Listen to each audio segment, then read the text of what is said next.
Welcome back to the preview show. I'm Casey Campbell, and of course, that's Nathan Solomon from the Podium Finish, or the managing editor of the Podium Finish is the official title, I should say. How's it going, bud? Ready to go back to the racetrack? I am ready to go back to the racetrack.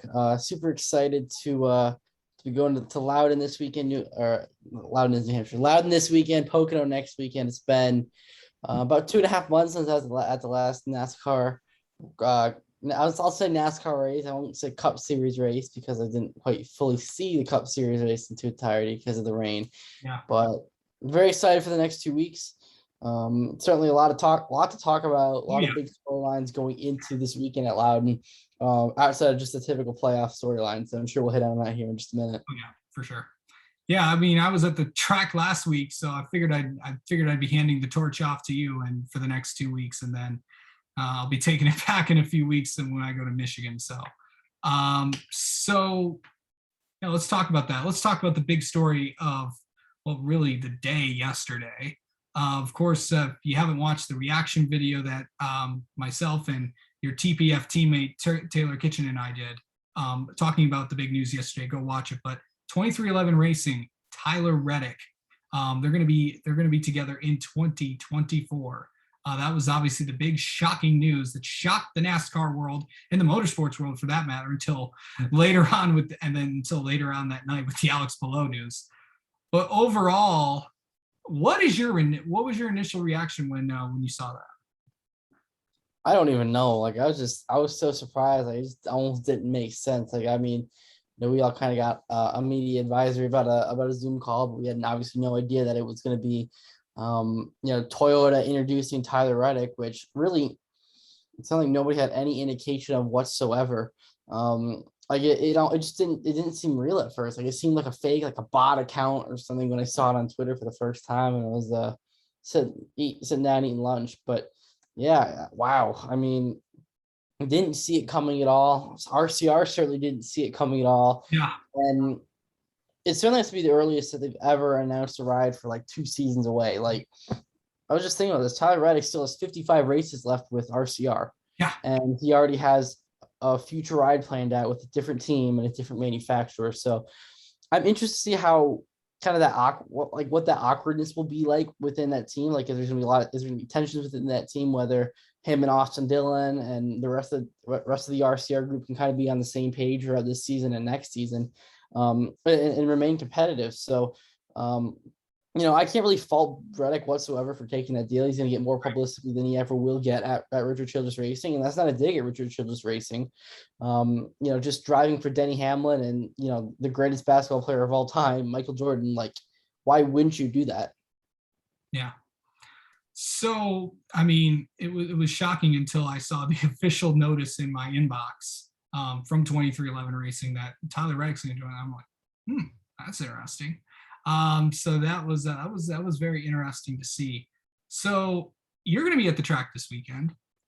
So what do you think is going to happen? How do you think people are going to handle this? Because this is this will be the first time. I know that wasn't the first call that Tyler Reddick had to do that day. I know he was on a call later on to preview the upcoming. I think it was a Pocono Raceway call to preview the upcoming race because he was wearing a Sheets hat. As a big fan of Sheets like yourself, Nathan, and it was pretty good because he was talking about that. But what a whirlwind day for Tyler to talk about a lot of that stuff. But how do you think he's gonna handle all that stuff? Because a bunch of us are gonna ask him about this weekend. Yeah, I mean, you're certainly going to have a lot of questions to answer on Saturday. I mean, I think answering questions through a Zoom platform is certainly a lot different than answering questions in person. And I'm excited that I'll get to be a part of that, kind of a big, media availability like that and cover that. So certainly a lot of questions for him. There'll be a lot of questions for Denny Hamlin, Austin Dillon, really all of the parties involved with that, Kurt Busch, some of the other Toyota drivers.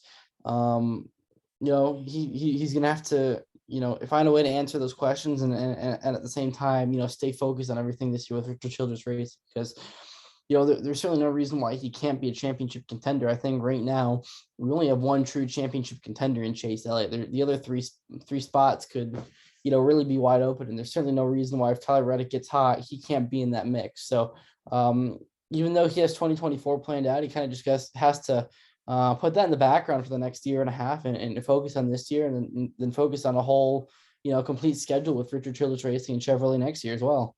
Yeah, that's and this is not the first time we've seen drivers announce really, really early. I mean, this is not the first time RCR's dealt with something like this. If you remember, about a decade ago, Kevin Harvick announced that he was going to go to Stuart Haas, like I think in like 12, back in like 2012, and they had to go all that time with saying that driving for them, and then obviously Clint Boyer announced early. There's been countless other times. Casey Kane, another one. But yeah, I mean, there's been prior examples. So this is not the first time this has happened, but it just hasn't happened in a while. So it'll be definitely interesting to watch. But besides that, we've kind of officially reached like the halfway point of the season and we're heading to the Granite State this weekend in New Hampshire, the Magic Mile. What are we going to expect there? Let's start with Xfinity, and then we'll go into a couple of bit. Yeah, Xfinity. I think it was kind of around this time of year last year where the intensity in the Xfinity series really started to ramp up as, they're a little bit further away from the playoffs than the Cup Series. I think their cutoff race or their last race of the regular season is Bristol back in September, so they got a little bit of time to go. But it was really this time last year where we saw that intensity really start to ramp up. Obviously, we've had some drama within the series lately. The Noah Gragson situation a couple of weeks ago at Road America. Effects of that are still lingering over. Obviously, a couple teams are in need of road course cars for Indianapolis here in a couple of weeks. Just touching on the Atlanta race, it's kind of a weird race. Just kind of the way that the cars got all split up like that. They're not really racing a true super speedway package, but starting with Loud, you have a lot, you have more of the typical tracks here on the NASCAR schedule for them. Loud and Pocono. I guess you could say Indy's a little bit more of an outlier just because it's the road course, but this is their third year running it now. Then you got Michigan, you got Watkins Glen. So you have more of your typical tracks coming up. So, down the stretch through the end of the regular season into the playoffs, we saw some terrific racing, some great finishes. So, I really, once you get to mid-July, that's kind of when that switch flips for Xfinity and Cup. It's kind of mid to end of June when that switch starts to flip, just where that intensity really starts to pick up. So I think you're going to start to see that at New Hampshire, and maybe a couple of guys who haven't won races yet try to, throw some Hail Marys and try to get to victory lane. I look at a couple of the college guys, Daniel Hemrick, Landon Castle, they're both kind of in need of wins. Even Brandon Jones, even though he won earlier in the season, he could, I'm sure he's looking for another victory. So some of these other guys that are in the mix but haven't gotten a win yet, I'm sure you'll see them having a little bit more urgency to get one here soon. Yeah, for sure. What about the Cup race in New Hampshire coming off the race in Atlanta and everything that happened there? Chase has got 3 wins. Does somebody go take that next step, get that second win, or does someone with 2 wins like William Byron get that third? That's a good question. I think, someone like William Byron, he got off to a really good start in the Cup Series. The last 8 or 10 weeks, he's really struggled. I think he only has 1 top 10 in that span. Him, Alex Bowman, those 2 guys in particular, they really struggled a little bit. Chase has kind of been the opposite, a little bit of a colder start, still had that consistency, but he's really taken off here the last couple months. Obviously, winning the race at Dover really changed his season.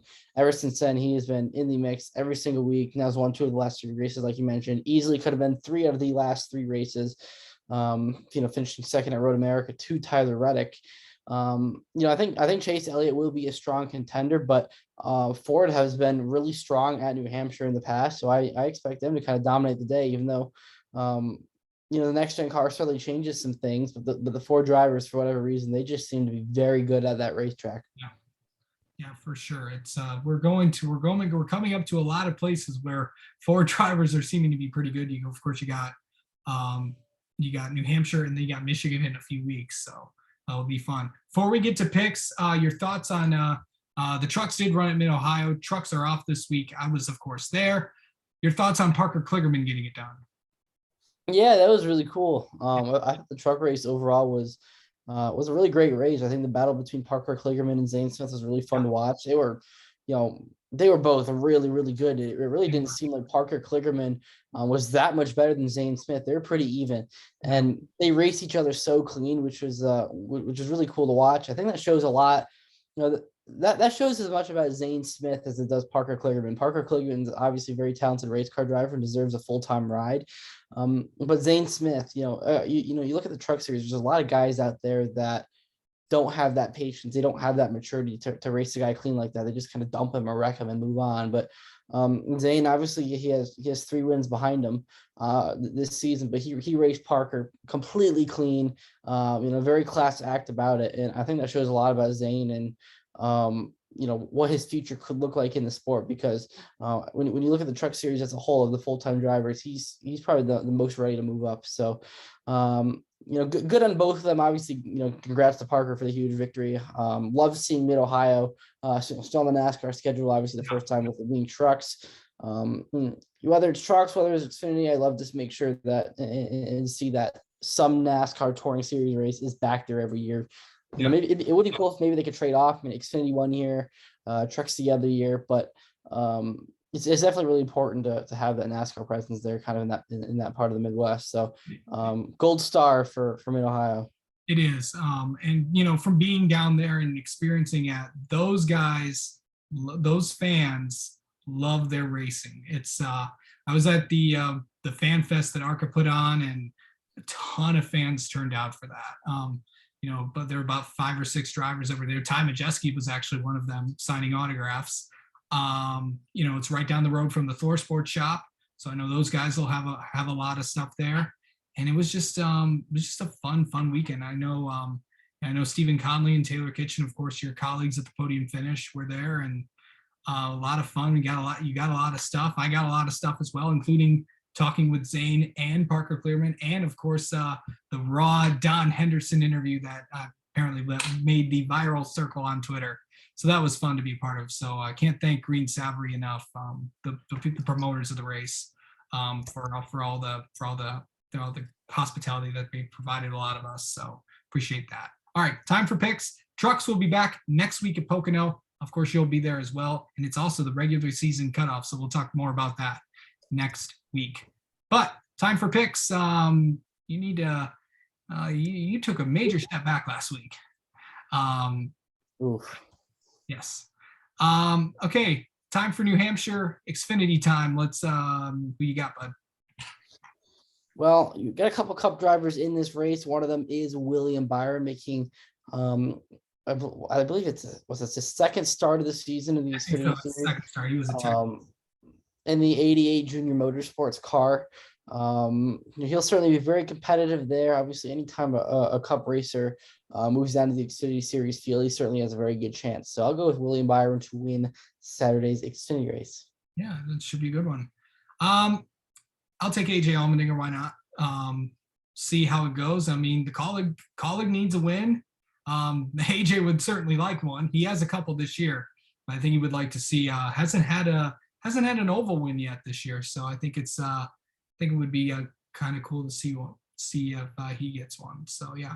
All right, Cup race at New Hampshire. Who you got, bud? I know I mentioned a little bit earlier that Ford is really good at that racetrack. However, I am going to stray a little bit differently, and I'm not going to pick a Ford.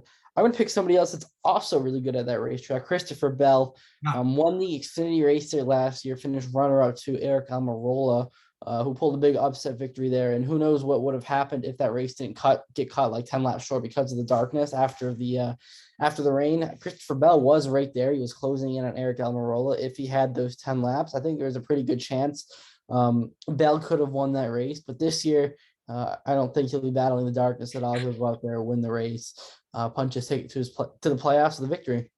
Yeah, for sure. I'm gonna go with last week's winner, Chase Elliott.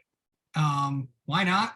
He's been on a bit of a hot streak. He's the only driver that has 3 wins, so why not make it 4? So yeah, worked out well for me last week. So we'll see how this goes this week. What's been going on over at the good old podium finish?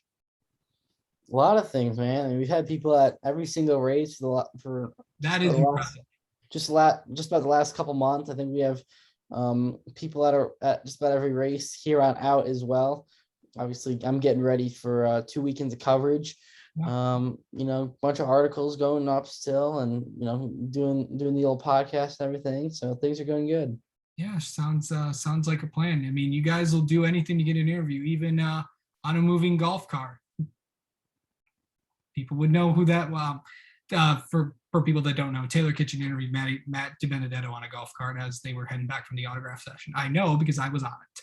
So yeah, so that was fun there. And also, where can you're going to be at the track this weekend? Where can people follow you? You can follow me on my Twitter at nsolly NSOLLY02.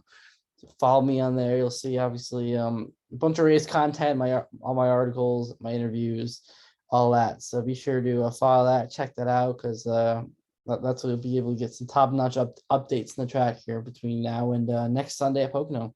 Sounds good. Of course, embarking on a 2-race stretch. Have fun, buddy. Thank you. Of course, you'll be back here next week to talk. We'll talk everything about New Hampshire and preview the big weekend at Pocono, including the regular season finale for the Truck Series, plus the Xfinity and Cup Series as well. And also ARCA is going to be there as well. Yes. Yeah. And there's a lot of storylines. Yes, thank you. All right. Okay. For Nathan Solomon, I'm Casey Campbell. We'll see you next week.